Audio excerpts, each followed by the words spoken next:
یاور خاموش کن.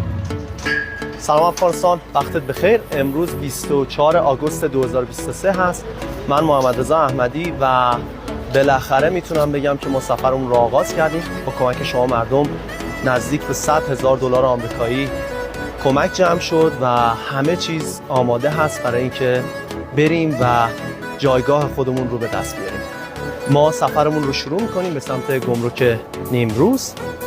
تو این حین یک قولی هم داده بودیم سفر ولایتیمون رو هم به ولایتایی که میتونیم سفر میکنیم و دعای مردم رو میگیریم. واقعا به این نیاز داریم. همه چیز خوب هست به جز یک مورد. یک قانون عجیبی هست که میگه صادرات موتر از افغانستان بند هست. احتمالا مربوط به گذشته ها بوده که انتظار نداشتن افغانستان موتر بسازه، ولی خب الان همه چیز عوض شده. 5 روزی هست که داریم کار میکنیم روش که یک راه حلی برای این پیدا کنیم، ولی خب پروسه بوروکراتیک زمان بر هست.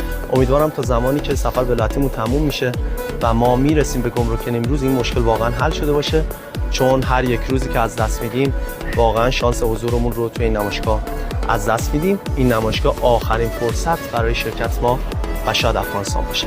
ممنون. تو این سفر سعی میکنیم روزانه به تناوب شما رو در جریان این سفر و این سفر ولایتی بذاریم. ممنون. متشکرم.